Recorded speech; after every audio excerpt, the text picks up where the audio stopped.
Deputado estadual Zezinho Sobral é o nosso entrevistado a partir de agora. Jornal da Fam. Entrevista. Eu já tenho ouvinte aqui, que é o Leônio, que está doido para lhe apertar. Doido para começar a entrevista já lhe apertando. Eu vou deixar a pergunta do Leônio mais para frente, para você não começar a entrevista assim, sem o seu sorriso natural de sempre.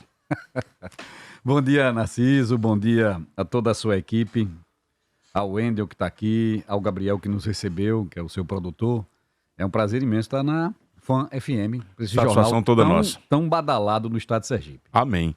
Meu caro Zezinho Sobral, 2021, qual o balanço que você faz da atuação na Assembleia Legislativa?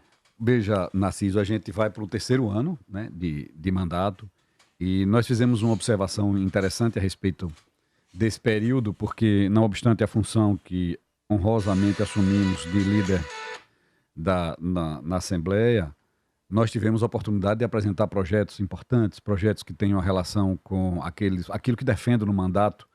Você sabe, eu fui, não só porque fui secretário, mas porque tenho uma relação profunda com o campo, eu conheço a agricultura familiar, a gente trabalhou com sindicatos, a gente trabalha com produtor rural, nós temos uma ação importante. Eu acredito que a atividade agro-silvopastoril, que é para ampliar, botar camarão, peixe, né, na criação de animais e na agricultura como um todo, em Sergipe e no Brasil, tem se destacado como a grande pujança econômica do nosso país. O Brasil é um país produtor de alimentos, por assim dizer, nas suas diversas espécies, desde dos vegetais até as proteínas animais, em todas as suas ações. Isso tem sido significativo e foi uma alavanca do desenvolvimento e da manutenção da exportação, por exemplo, dos resultados positivos que o Brasil apresentou nesse período. Essa é a vocação nacional. E aí a gente envolve outros setores. E nessa discussão, nesses projetos, nessas atuações, a gente acredita que isso tem sido positivo e que nós temos apresentado bons projetos na área de desenvolvimento, que foram aprovados, que estão em discussão. E eu entendo que esse mandato tem sido produtivo nessa linha, que pese ser uma alta avaliação, mas a gente não pode deixar de reconhecer as participações efetivas que tivemos nos setores do desenvolvimento, da geração de emprego, das novas oportunidades, o meio ambiente. Nós trabalhamos insistentemente com o meio ambiente para produzir o gerenciamento econômico costeiro, para produzir novas leis das APAs, da área de preservação ambiental. Nós tivemos na área de financiamento agrícola, que nós tínhamos uns gargalos que foram feitos nas áreas de licenciamento, que a gente conseguiu superar isso para viabilizar, inclusive o PRONAF, a agricultura familiar, que é a pujança maior. Sergipe é um estado muito dividido na sua produção. Nós não temos aqui mega produtores, grandes produtores. Produtores poucos grandes, maioria médios, e muitos produtores pequenos. E o PRONAF é um instrumento de financiamento importante no estado. E tinham impedimentos, a gente conseguiu superar, a gente conseguiu criar mecanismos de controle, alteramos projetos de lei, trabalhamos insistentemente na construção de legislação que pudesse dar suporte ao desenvolvimento de Sergipe. Então, eu faço um balanço positivo sobre essa ótica, sobre essa visão, presença, frequência. Eu estava analisando, nós temos votação quarta-feira, e eu me lembrando, puxa vida, não teve uma votação na Alese durante esses 3 anos em que eu não estivesse presente, inclusive presidindo as comissões. A gente preside, além da liderança, temos 2 comissões, ECJ e agora Economia e Finanças, e além de Conselho de Éticas e Redação Final, etc. Então, graças à colaboração dos servidores da casa, nós temos tido uma participação, acredito, de 100% em todos os projetos que lá tramitaram, ou dando parecer, ou presidindo comissão, ou atuando e defendendo cada um deles. Acho isso estratégico. Zezinho está no segundo mandato. Não, meu querido. Primeiro mandato. Sou ainda pelouco. Ainda não cresci as pernas, ainda não. Ainda não. Não. Tô ainda. Mas você avalia que a experiência de ser líder do prefeito, do governador, isso lhe deu mais experiência? Foi algo que acrescentou ou que trouxe desgaste ao seu mandato? Nada na vida é só benesses. A gente sabe que toda vez em que você se empenha em alguma ação, você encontra resistência, você encontra apoio. Mas se você ficar parado e não avançar, você não produz nada. Então, de acordo com a minha natureza, foi um grande presente acompanhar essa liderança. Eu vi que nós em 2019, no começo de 2020, nós tivemos situações muito difíceis em que a gente chegava aqui no fim de ano para fazer uma entrevista, a pergunta é, vai parcelar o 13º? Como é que o governo vai fazer para pagar, porque não pagou ainda? Vai dividir, o Banese empresta? E hoje a gente pode sentar aqui com você e acompanhar um momento de que o 13º, todos os servidores já foram pagos, que os salários estão rigorosamente em dia, tem perspectivas, inclusive, de alguma reposição. O governo está fazendo um estudo muito balizado para não perder o equilíbrio fiscal. Saímos de uma categoria C para uma categoria B. Temos defendido projetos interessantíssimos. Essa semana foi aprovado e a gente fez a defesa de todas as emendas e do projeto na Assembleia, um projeto que o governo mandou espetacular, que entre tantos, não era só esse, que é a tal da CNH social, que teve uma repercussão importante em todo o estado de Sergipe. Mas, além disso, hoje nós estamos indo à Nossa Senhora da Glória, né, mais tarde, para falar exatamente do Mão Amiga, um programa criado em 2009 com o nosso saudoso Marcelo Dedo. Eu tive a oportunidade de contribuir com alguma coisa na confecção da lei na época. Me recordo a base de um programa que tinha na Índia. A gente fez vários estudos, eu fiz uma contribuição naquele momento. E hoje a gente vai para o Mão Amiga Leite, visando exatamente o produtor de leite até 10 animais, que passa pela entre-safra, que pega o verão, que se desgasta tendo que alimentar seus animais, tem dificuldade da família. A gente vai lançar o Mão Amiga do Leite. Então isso é importante, isso é uma ação que cresce. Se nós formos ver, tem um grande programa hoje, que é o Cartão C+, que nasceu com a ideia de que durante a pandemia a gente precisava alimentar melhor as pessoas, porque a fome está presente no nosso país, não podemos negar. Quem anda, quem se desloca, quem visita as comunidades como eu, sabe que muita gente está passando dificuldade, muita gente está passando fome. Então, um programa que trouxe 20 mil famílias que não recebem Bolsa Família, que estão completamente à margem da assistência, para receber o cartão C+, e que dessas 20, 5 mil já são fixas, e as outras 15 têm prorrogado até janeiro o recebimento, de 100 subiu para 130, entraram mais 5 mil pessoas, trabalhadores da área de eventos, que estão recebendo aí R$200, e agora outro programa, os órfãos da Covid, que perderam os pais, tem também R$500. Então veja, tudo isso programa social, a gente discute área social, e o que eu, vamos dizer assim, tive de experiência, de ensinamentos durante os primeiros anos, lhe confesso que hoje me sinto muito tranquilo e à vontade de avançar em algumas questões, de acompanhar o desenvolvimento e vibro Fruto dessa experiência de liderança. Fruto dessa experiência. Olha, o líder do governo, em regra, é presidente da CCJ, e eu já estou presidindo a Comissão de Constituição e Justiça da Assembleia pelo 3º ano, ou seja, pelo 2º biênio. É uma grande experiência. É uma responsabilidade também imensa. Durante o período da pandemia, eu e mais uns 2 colegas ou 3 demos muito parecer nos projetos que tramitaram na casa. Não houve solução de continuidade nos trabalhos, mesmo à distância que pese eu, Luciano, às vezes a Dailton, estávamos sempre presentes na Alese, presencialmente, mesmo usando máscaras e tudo, em ambiente mais restrito, porque tinha que fazer a gestão da casa, tinha que fazer a ocorrência dos projetos, tudo isso a gente estava lá presente. Então eu aprendi muito e tive um grande professor, eu que preciso reconhecer. Quando esse convite surgiu, eu fui a Chiquinho Gualberto. Eu digo, Chiquinho, você é o nosso eterno líder, a sua experiência, 12 anos de trabalho à frente da casa, eu não posso aceitar uma missão onde você esteja lá e, mesmo chegando aqui, entendo que o seu conhecimento de casa, a sua experiência política é quem lhe confere essa ideia dele. Ele disse, olha, eu estarei ao seu lado. Peço que aceite essa proposta, porque eu mesmo já estou precisando de um descanso. Você sabe, eu não vou mentir, a liderança cobra da gente. Eu trabalho, não é porque eu seja melhor do que ninguém, mas é por conta da função. Eu tenho que estudar todos os projetos. Nós, quando fomos debater o projeto de CNH social, eu tinha que estudá-lo. Tanto que o pessoal que estava lá, e ele estudou o projeto, mas é lógico, como é que eu posso fazer uma defesa? Como é que alguém apresenta uma emenda e eu me contraponho àquela emenda ou aprovo aquela emenda sem entender as consequências daquilo? A responsabilidade é muito grande. Então, e ele disse, não vá que eu lhe ajudo, eu estarei sempre com você, e tem sido para mim um grande companheiro. Quando você faz essa fala, você já responde uma pergunta que estava aqui emendada, que era relembrando um pouco da polêmica que surgiu quando você foi indicado para a liderança, né? Sim. Não vai ser, Zezinho vai ser líder, mas o líder de fato é Chiquinho Gualberto, ou seja, sua fala demonstra que houve uma relação muito harmoniosa durante esse tempo. Eu quero, inclusive, dar o testemunho de que eu recebi o incentivo de Chiquinho. Foi ele a primeira pessoa que me procurou para dizer, olha, eu não ficarei nessa função.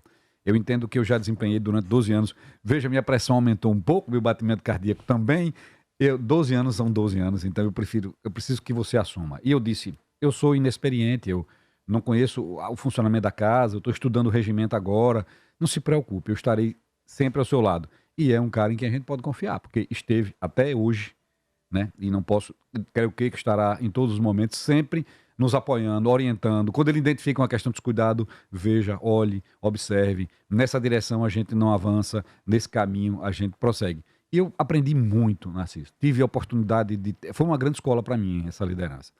Em todos os setores. Como eu transitei em muitos lugares e conheci muitas realidades administrativas, mas a Assembleia me deu uma realidade legislativa e quero dar um testemunho aqui. Apesar de não ser um trabalho finalístico, o trabalho legislativo é capaz de viabilizar o desenvolvimento de muitas questões. Nós hoje precisamos ultrapassar uma barreira gigantesca no desenvolvimento de Sergipe na área turística.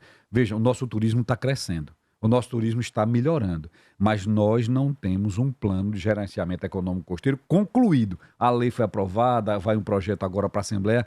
Por quê? A Bahia já tem, a Alagoas já tem essa legislação e lá se desenvolve melhor. É isso que impede o desenvolvimento do turismo nessas regiões? Aquela discussão que existe, olha, o Ministério Público Federal aqui parece que trabalha com a lei. No Ceará, na Bahia, parece que existe... Mangue Seco ali do outro lado. Outra lei, pode fazer gabião. Praia do Saco impedida de ter construções e Mangue Seco desenvolvendo. Gabião e desenvolvendo. E não é só isso. É isso que falta? Veja, também, falta isto também.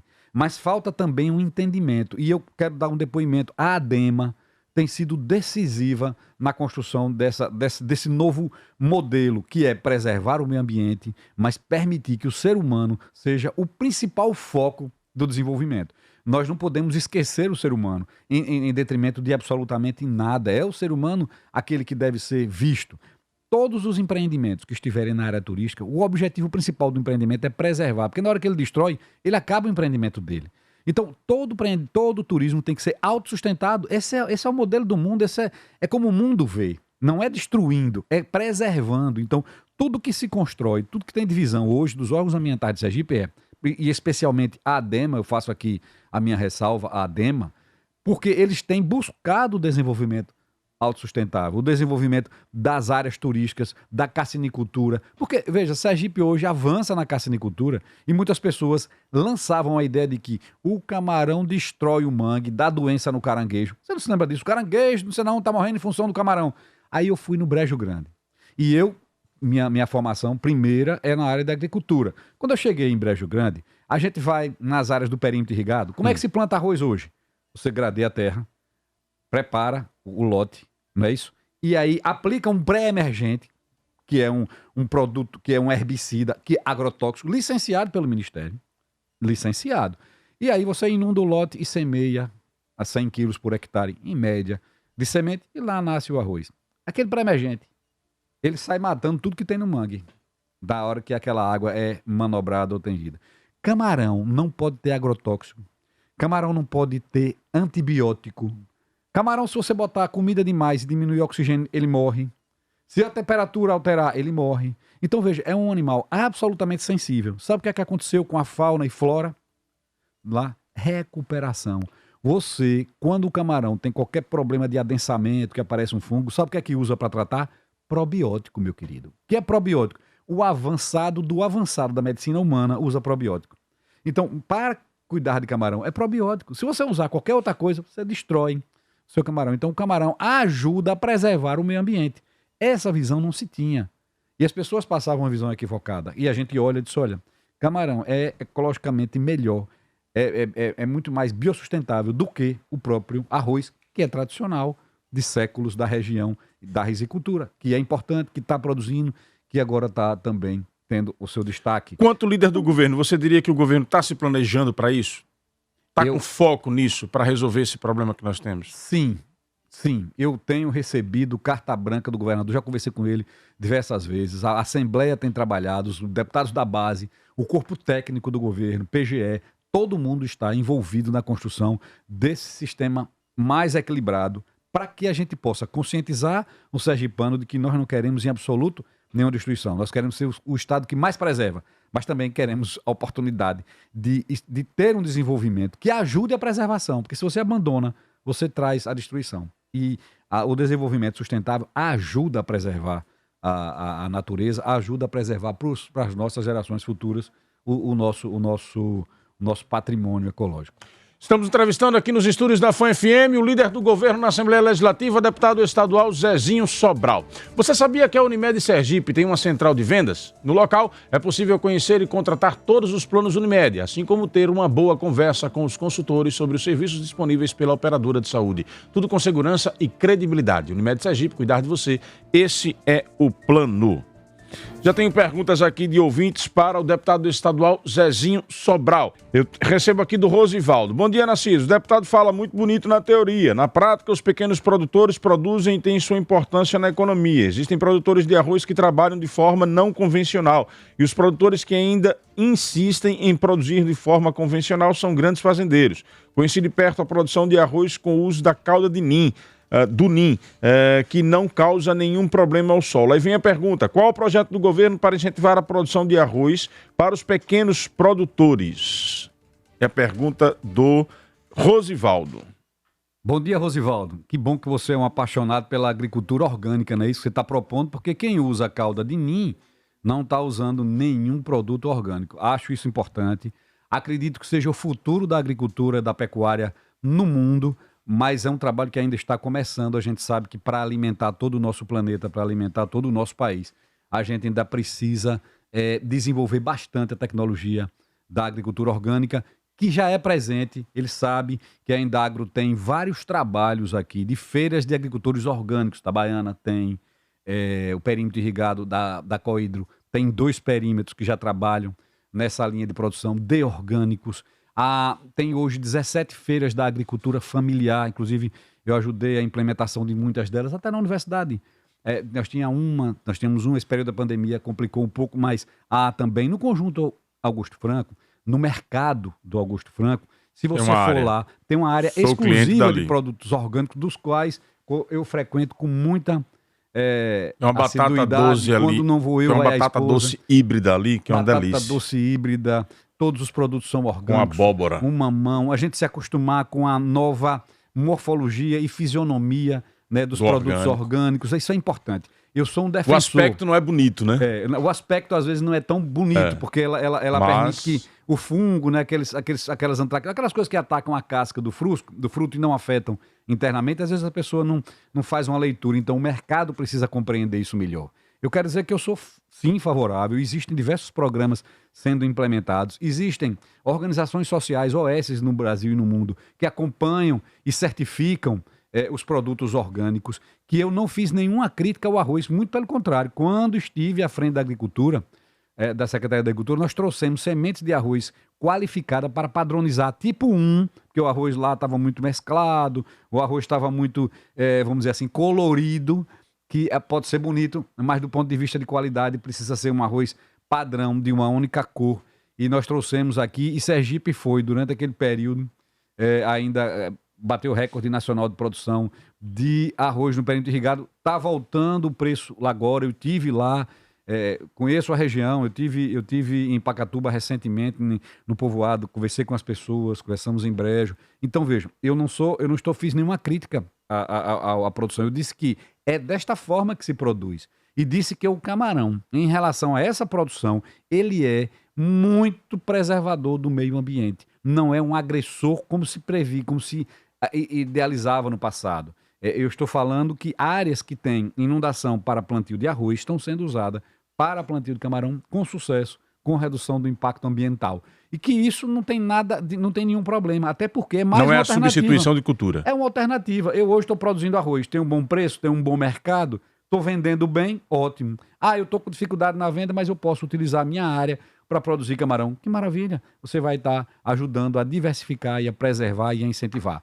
E quando estive, repito, só para poder deixar aqui lembrado, eu que iniciei o programa de sementes de arroz na época, em parceria com a Codevasf. Aqui um abraço para o Wendel, que sempre nos acompanhou, e todo mundo lá de Brejo, das associações de produtores. Recebi um título de cidadão Ilha Florence, que a Gararu me deu na época, enfim, porque trabalhei na área, são 700 parceleiros, conheço a realidade daquele povo, tive lá presente. Nunca fiquei de cá não, sabe? Eu gosto de estar nos ambientes, vendo e conversando diretamente com a pessoa. Levamos a Conab para comprar arroz, para regular preço do mercado. Tudo isso a gente tem conhecimento e sabe que existem sim projetos que estão sendo implementados, existe uma organização e a Codevasf, governo do estado e outros são grandes incentivadores da produção na região. Eu vou girar a informação com Magna Santana, em nome da Move Construtora. A primeira etapa do empreendimento Mares Maluí Residência foi sucesso absoluto de vendas. Agora a Move Construtora traz para vocês a segunda etapa com lotes a partir de 200 metros quadrados e parcelas de R$ 599. Isso mesmo que você ouviu. Parcelas de R$ 599 e o melhor de tudo, sem correção anual. Chegou a sua vez de morar à beira-mar em um condomínio pé na areia com uma excelente estrutura de lazer que vai tornar os seus dias inesquecíveis. Para mais informações, ligue agora, 79-998-84-4140. 79-998-84-4140. Move Construtora, seu sonho é que nos move. 7h45, Magna. 7h45, Narciso Machado, trazendo aqui a informação que logo mais às 9 horas vai acontecer uma palestra com o tema Oratória Criativa, como grandes líderes convenceram seus ouvintes. Muito interessante, ela faz parte da programação do Dia Nacional do Ministério Público. Então, hoje, esse Dia Nacional, então o Ministério Público está promovendo esse evento e a participação do juiz de direito do Tribunal de Justiça do Distrito Federal. E estará presente, autor de muitos best-sellers e bastante envolvido, inclusive, até com as próprias redes, com redes sociais. Então, fará parte dessa festividade com a presença dele. Alguns pronunciam como Samer Agir ou Samer Agir. É uma pronúncia tanto quanto complicada. Mas, enfim, só ele mesmo para logo mais esclarecer como realmente a pronúncia correta do seu nome. É um evento promovido, como eu disse, pelo Ministério Público através da Escola Superior do Ministério Público. E, Narciso, eu posso aproveitar para deixar uma perguntinha aí para o deputado? Claro, Magna.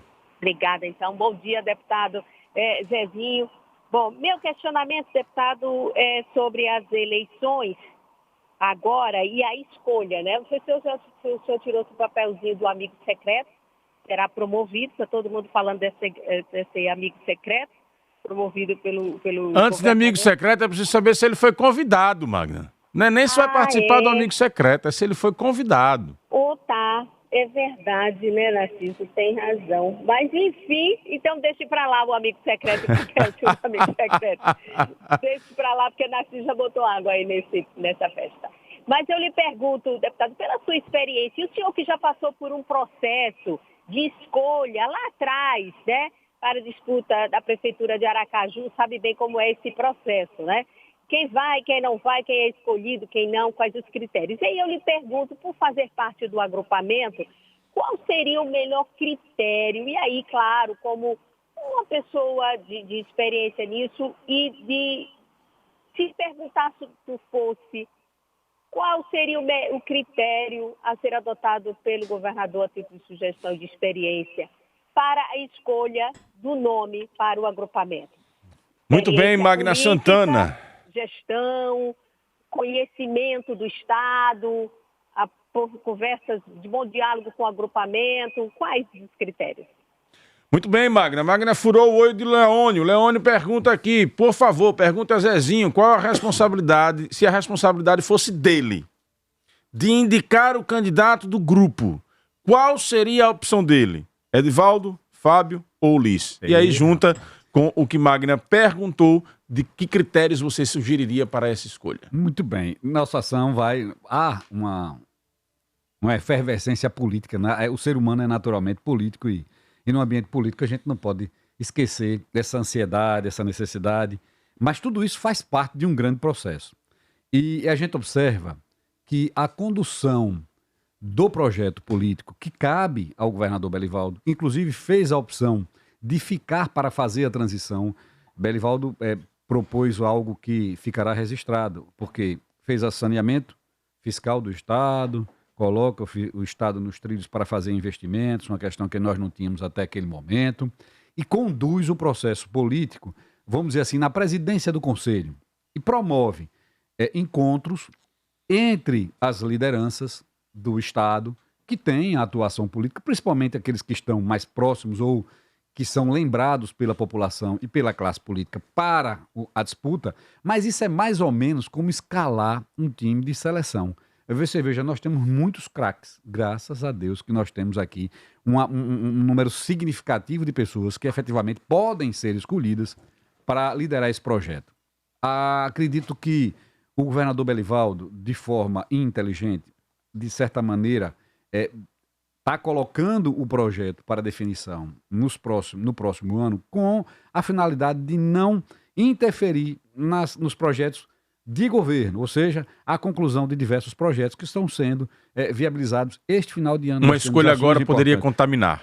Poderia antecipar o processo eleitoral e aí atrapalhar um pouco as ações de governos que estão sendo concluídas agora. Nós temos aqui projetos importantes, nós temos ações que estão sendo implementadas, CNH Social, Mão Amiga do Leite, SEMAI sendo colocado, obras sendo iniciadas, definições estratégicas. Se a gente antecipa o processo, que deve acontecer agosto, setembro e outubro, no comecinho do próximo ano, que são o calendário eleitoral, que foi inclusive encurtado no país, a gente joga aí as nossas atenções todas em 6 meses antes da questão eleitoral. Não digo que politicamente todos os agentes políticos, eu e todos os demais, estão trabalhando nessa linha. Ninguém na política está parado. Todos efetivamente constroem politicamente. E os nomes que hoje existem têm essa construção. O que é que eu acredito? Que o governador, na construção do bloco político, percebe que o mais importante de tudo, e isso ele não abre mão, é manter a unidade. Porque a unidade mantida, nós teremos um candidato que vai dialogar com o maior escolhedor, que é o povo sergipano. Aquele candidato vai ter que demonstrar ao povo sergipano, olha, eu posso conduzir o projeto nessa direção, eu sou confiável para que você tenha essas, vamos dizer assim, essas propostas políticas realizadas e concretizadas. Você já com a comunidade, com a classe política. Você já referendou a liderança de Belivaldo nessa sua fala inicial. Veja, quando ele se coloca na posição de não irei disputar o pleito, ele já fica, a meu ver, a pessoa mais isenta do projeto. Porque quando você está na campanha, por mais isento que você seja, você tem um interesse direto. Quando você diz, olha, eu não vou disputar. E aí, nesse momento que você diz isso, você demonstra claramente que não tem interesse. Só redirecionar para a pergunta da Magna. Qual critérios? Os critérios, primeiro, a capacidade de agrupar. Veja, um grande líder tem que abrigar a todos. As pessoas, a população, a classe política tem que entender que aquela pessoa que está ali, liderando aquele projeto, é capaz de realizar as tarefas na área administrativa, é capaz de realizar as tarefas políticas e terá a mesma condução em relação à sua linha de pensamento e de procedimento. Todos fora a liderança. Nos conhecemos. Albano sempre diz que Sergipe, todos nos conhecemos, de tudo sabemos. Então, a Sergipe é muro baixo. A gente sabe o comportamento, a ideia, a forma de cada um, o jeito de cada um fazer as suas ações, a maneira de interpretar. Fora a capacidade de liderança, qual seria o outro? E a capacidade de liderança. Veja, nós temos os nomes que aqui são citados, são nomes que agrupam, qualquer um deles, junta um grupo de pessoas. Já juntou no passado, né? Junta no presente, e tenho certeza que para desempenhar essa missão, no futuro também deverá juntar. Há, inclusive, pessoas que digam que pode haver um grande consenso, até mais amplo do que o que se imagina hoje. O governo tem um grupo interessante, tem nomes importantes. Que consenso seria esse? E pode-se haver um consenso mais amplo ainda. De repente, tudo isso é cogitado no ambiente político. Por que não? Então, o diálogo... Qual seria essa ampliação? Um retorno do PT? Pode ser, Porque, veja, nós estivemos juntos até recentemente, né? Estivemos juntos em vários momentos. E por quê? Qual é a diferença? Deda não foi um líder? E só porque o PT não liderou através do governador Marcelo Deda naquele período, hoje a gente tem líderes em outros partidos, mas se fazem parte do mesmo agrupamento. Se o projeto que a gente vem construindo e vem trazendo, a população tem aceitado. Quem seria esse nome dos 4 que faria com que o PT voltasse? Aí é uma pergunta que tem que ser debatida. Só o diálogo, só a construção, só a presença de todos será capaz de estabelecer essa Há relação. quem diga que esse retorno ele é impossível pelo volume de caminhada que Rogério já tem sido feito. Mas para você trazer esse assunto à baila, tem alguém discutindo isso internamente? Não, isso se ouve em todos os lugares. Quem está no ambiente político, veja, projeto, ideia, soluções políticas, menino, é que nem técnico seleção brasileira. Receita todo mundo tem. O técnico é um só, mas se você perguntar, todo mundo tem uma escalação, todo mundo tem uma proposta, todo mundo tem uma ação. Mas eu entendo que este encontro que o governador Belivaldo promove, ele tem uma função muito mais ampla. Zezinho foi convidado? E didática, desde sempre. Mas eu digo assim, ela é didática. Esse encontro é um encontro didático, é um encontro para dizer. Esse encontro acontece hoje mesmo? É um encontro. Não, veja, esse não é um único encontro. Belivaldo tem feito vários encontros. Encontros com um grupo aqui, outro grupo ali, e encontros mais amplos. Mas essa chamada, essa famigerada reunião do agrupamento governista para iniciar discussões, acontece ou não acontece hoje? Essa reunião aconteceu, acontece hoje, continuará acontecendo. Aconteceu quando, criatura? Sempre. Você não estava sexta-feira conosco lá nas inaugurações. Fui cobrir. Não foi uma reunião política, ou seja, não foi Zezinho, um grande não me enrola, encontro. não. Foi um encontro Zezinho, você você quer passar massa de pão em cima de mim, Zezinho? Mas você fez um comentário. Você observou, ali estavam presentes todos aqueles que estavam diretamente envolvidos no projeto. Então, essas reuniões, esse almoço, essa conversa, acontece diariamente. Com todos. Às vezes você junta, às vezes você faz um simbolismo. O que eu entendo de Mas reunião... é efetivamente uma reunião estruturada, com o objetivo de pauta de discutir a sucessão, dizem que acontece hoje. Veja, eu acho que isso vem sendo discutido todos os dias. Eu não vejo uma data específica. Mas o que eu quero, que eu imagino e eu estou convicto a preocupação do governador é mostrar para toda a sociedade, para a classe política, de que o que nós estamos discutindo é a união do bloco, é a manutenção desse bloco junto, para que a gente tenha um resultado futuro positivo para o agrupamento e para o povo de Sergipe. Vamos aos ouvintes. Bom dia, Narciso. Bom dia a todos os ouvintes. O vice-prefeito da cidade de Arauá, o Bernardo Lima, vinha se demonstrando muito o apoio ao Zezinho Sobral. Mas na última semana passada, numa procissão, na festa de Nossa Senhora da Conceição, aqui na cidade de Arauá, ele esteve ao lado de Ebraim Monteiro, lá da cidade de Lagarto. Esse apoio do vice-prefeito continua Zezinho Sobral, ou ele já está com outro candidato? Bom dia, Narciso. Bom dia a todos os ouvintes da FAM FM. Bom dia, deputado Zezinho Sobral. Olha, Narciso, eu não tenho nenhuma procuração aqui para defender Zezinho Sobral.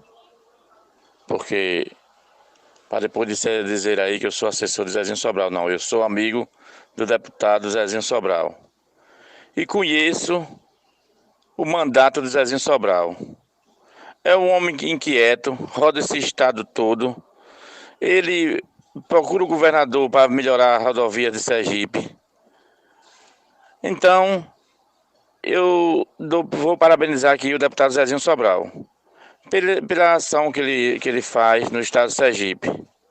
O Zezinho não tem domingo, não tem feriado, não tem dia santo. Zezinho roda esse estado para ver o problema do estado. E ele leva até o governador. Então, Zezinho, você está de parabéns pelo seu mandato. E continue assim, amigo. Muito obrigado e um abraço a todos. Fique à vontade, deputado. Primeiro, um abraço fraterno, Zé. Você é muito querido. Eu tenho um carinho muito especial por você. E sei que você olha... E fico agradecido porque você acompanha o nosso trabalho. Obrigado, meu amigo, por esse incentivo, por essa forma carinhosa de você nos tratar. Reconheço isso. Arauá está perdendo apoio político lá? Veja, sabe, a política, ela tem uma parte da política... Tem coisas que eu gosto e coisas que eu não gosto. Eu não tenho nenhuma preocupação com essa questão de que, fulano tá aqui, não tá ali, não tá ali. Eu conheço as pessoas. Olha, eu vivo na política do jeito que eu falo. Por exemplo, as pessoas que me veem em um determinado lugar não perguntam onde é que eu estou, porque sabem onde eu estou. Aqueles que estão comigo e às vezes não deixam de estar no momento e tal, estão porque querem, estão porque gostam, estão porque têm uma relação de acreditar no trabalho que a gente faz. Tem uma relação muito tranquila com o Bernardo, desde que ele era vereador. Tenho por ele uma admiração, tenho por ele uma relação de a gente ligar, conversar.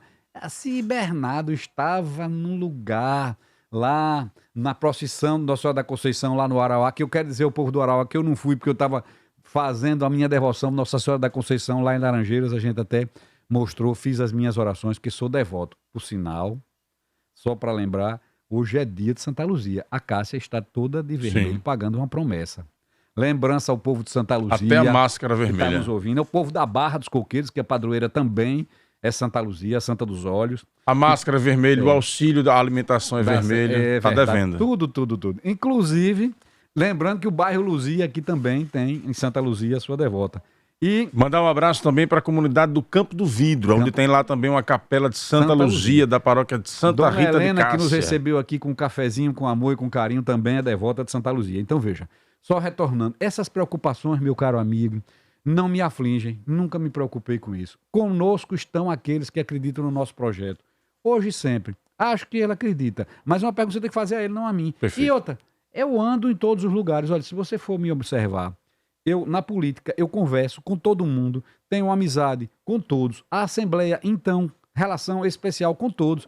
Às vezes a gente entra num embate com a oposição, com alguém, termina a discussão dos pensamentos, a gente senta, conversa, dialoga, tem uma relação fraterna, cordial e ética. Eu penso dessa forma. O Anderson pergunta aqui, pergunta ao deputado que fim teve o projeto da educação que ia descongelar a GEARC da SEDUC do pessoal de apoio, que o mesmo chegou a falar que estava na Lese há alguns anos atrás. Veja, alguns anos não. Com certeza é funcionário da educação, esse ouvinte que nos passou a mensagem. Existem diversos ajustes que estão sendo feitos. É um projeto muito interna corporis, é um projeto muito voltado para a área administrativa da Secretaria de Educação, que está sendo avaliado, repensado, proposto, estudado, consultado, e que nós, na Assembleia, aguardamos a finalização dos estudos da Secretaria de Educação para que ele nos envie o projeto. A partir daí, a gente abre a discussão, abre o debate, vê as sugestões, alerta, propõe, entra na articulação para construir esse projeto. O Jean Paulo, advogado, ele pergunta aqui. Zezinho teve do governador Jackson Barreto apoio incondicional. Verdade. Secretário das melhores pastas. Verdade. Hoje, Jackson tem esse mesmo apoio para senador? Boa semana a todos, é o que diz aqui. E qual o sentimento do grupo governista? É o que ele pergunta com relação a essa pré-candidatura de Jackson ao Senado. Olha, Jackson é uma figura importantíssima. Primeiro eu quero dizer e reconhecer o espaço e a capacidade que Jackson me deu de trabalhar. Eu pude sim trabalhar de acordo com as minhas ideias, com os meus entendimentos, em parceria, ouvindo, aprendendo. Jackson é um grande professor, conhece o Estado, tem a história do Estado. Ele não sabe só o nome das ruas e o nome das pessoas que moram nas ruas. Ele conhece o nome dos municípios, de todos os povoados do Estado, das pessoas que lá vivem. E mais importante de tudo, é uma fonte viva da história política sergipana. Conhece tudo de todos os municípios, detalhes, resultados da eleição de governo de 1950. Né? Então veja o que é que isso significa. Então o aprendizado e o reconhecimento disto, para mim, é muito importante e estratégico. E Jackson e todo mundo sabe disso e ninguém nega, um instrumento, um ser eminentemente político e que tem uma função importante que teve, desde a redemocratização do país para cá, em todas as grandes conquistas políticas, Jackson esteve participando, se não sendo candidato, construindo, apoiando, viabilizando como um grande tarefeiro. O Leônio está aqui puxando minha orelha. Você não respondeu a pergunta dele. Se fosse sua função de indicar o candidato dos 4 nomes, quem seria o candidato? Eu sentaria, se fosse minha função, posso dizer, assim como é que eu faria. Não, não é como faria, é quem seria. Não, mas eu não posso dizer isso, porque veja, o grande líder não impõe. Ele observa o que a população deseja, observa o que a classe política deseja e constrói um político e constrói uma escolha para viabilizar a vitória do projeto. Porque a política, quando você me disse, em 2016 você foi preterido, mas o projeto foi vitorioso. Então eu não fui preterido. O projeto do qual eu integro foi vitorioso. E eu deixei de ser candidato e fui coordenar a campanha, porque entendo que a missão nossa não é de cada um. Olha, não existe carreira solo na política. Carreira solo na política, ela nasce morta, é um natimorto. A política bem construída é a política de todos, principalmente do povo, principalmente dos eleitores. Porque se você imaginar que é capaz de subestimar a inteligência dos eleitores, de subestimar a capacidade de cada um de discernir, está indo pelo caminho errado. Você não tem um nome de preferência? Tenho um nome que for escolhido para liderar o projeto. Este é o meu nome de preferência. Quando é for perguntado para opinar, vai dizer o quê? Ah, meu querido, mas isso aí é uma circunstância de momento de avaliação. E outra, quer que eu lhe diga?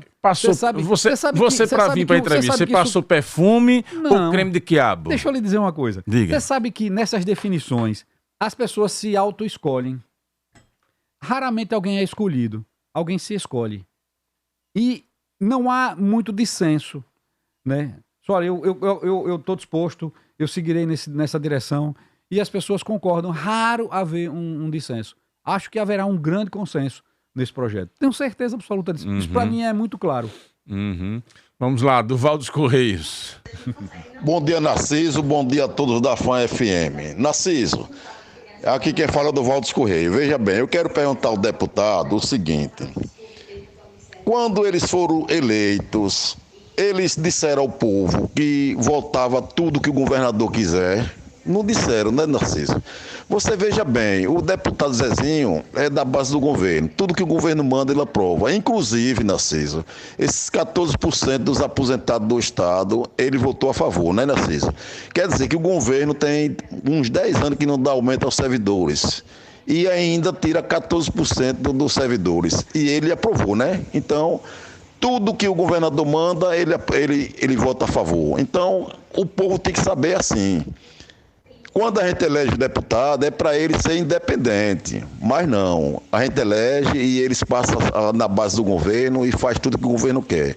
Um abraço, Narciso. Aqui quem fala é Durval dos Correios. Deputado, finalizando aí com o Durval. Oi, Durval. Você veio. Bom dia para você. Você deve ser, obviamente, servidor público. E provavelmente aposentado. Você não está na ativa. Porque se você estivesse na ativa, você estaria fazendo o seu desconto. E os descontos permaneceram. É difícil mesmo. Todos os deputados, à exceção de Irã, não votaram nesse desconto, fazendo aqui a justeza. E votei para que os aposentados recebessem dentro do mês, para que os servidores recebessem dentro do mês. Porque quem contribuiu a vida inteira tem que receber. E o sistema previdenciário só existe 3 fontes de alimentação. O contribuinte, que é o empregado, o empregador, que é o governo, e os cobradores e os impostos que a população toda paga para poder compor o fundo previdenciário de servidores. É dessa forma que tem. A composição dos 14%, que termina em dezembro, todos nós votamos e todos recebem em dia e todos os aposentados estão recebendo. Não voto em tudo que chega, você está equivocado. Eu voto em tudo que acredito. E quero dizer mais, não há liderança, não sou pelego, minha fala é direta para quem estiver falando. Não tenho medo do debate. Tenho compromisso com a verdade e com o mandato que exerci e com os compromissos que assumi. Defendo a agricultura, defendo saúde, defendo o desenvolvimento, defendo a juventude e emprego. Mas não sou pelego, é diferente. Agora, acredito no que voto. Também sou responsável, quando defendi os 14, pelo 13º que foi pago antecipado, tive minha parcela de contribuição. Porque se não ajudasse, não saía antecipado e todo o funcionário recebeu. Haverá propositura de reposição de inflação, primeira vez em vários anos. E isso também é crédito nosso. Tá então, explicado. veja, a vida é feita de compensações, de sofrimento, de dificuldades. Vou ter só que lhe interromper, porque eu estou com o tempo bem apertado. E tem ouvinte aqui dizendo que está sentindo que você não respondeu, está fugindo da pergunta. É o João Paulo. Jackson tem seu apoio como pré-candidato ao Senado? Jackson tem meu apoio sempre, do grupo todo. Jackson integra o conselho político. Jackson é uma ação importante. É um cara que tem a sua história escrita aqui. Se você não entendeu, Jean, quer que eu lhe diga tudo de novo? Porque Narciso não deixa eu repetir. Ouça a gravação, veja o que eu acabei de lhe dizer. A importância política de Jackson Barreto para o estado de Sergipe. No momento você acha que em deve que ser ele, ninguém então, o nome ao Senado? A redemocratização, Jackson colocou sua vida em risco, foi preso para defender Zezinho a democracia Sobral, sergipana. sim ou não, Jackson Barreto deve ser o nome do agrupamento ao Senado? Agora você está me discutindo, você está puxando para o mesmo ponto, sabe qual é? Aí você escolheu o senador, você escolheu o governador. o que o grupo escolher, se o grupo escolher ele, terá nosso parceiro. E se não escolher ele estará ajudando a quem foi escolhido. Zezinho, eu conheço o Jackson do projeto. Feliz 2022, obrigado pela atenção de sempre ao nosso trabalho. Esperamos você aqui no próximo ano para trazer mais informações. Ô, Narciso, que coisa boa. Um debate importante a todos que nos falaram, desde o Durval até o Zé do Povo, que fez essa colocação. Eu reafirmo a vocês um compromisso. A gente na política não tem muito para onde correr. Tudo que a gente faz é explícito. Eu, desde que cheguei na Assembleia, coloco nas redes todo o meu comportamento, o meu pensamento. Eu já fiz críticas duríssimas à Indagro, a Sergás, a setores do governo que não estavam funcionando. Ligo para antes do DR quando a obra não começa. Não sou pelego. Eu tenho uma construção de sucesso. E quero dizer aqui que estou muito feliz nesse momento, porque estou na liderança e tenho o que mostrar. Se a gente parar aqui para falar de estradas que estão sendo feitas, de turismo que está sendo realizado, temos a orla mais bonita do Brasil, mas temos 16 quilômetros de orla sul sendo feita, centro de convenções abertas, temos 7 mil leitos de turismo, precisamos de mais 2 leitos de hotel para poder atender a demanda. É isso que a gente está vivendo, uma realidade de um Estado que paga em dia, cumpre seus compromissos, e a gente faz uma defesa do que é correto, não do que é equivocado. Obrigado, meu querido. Um abraço, bom Natal para todos vocês. Um ano novo repleto de muitas realizações e sucesso, livres da pandemia e com os nossos irmãos e irmãs, amigos, familiares, podendo confraternizar, sobrevivendo a esse momento difícil que o país e o mundo viveu.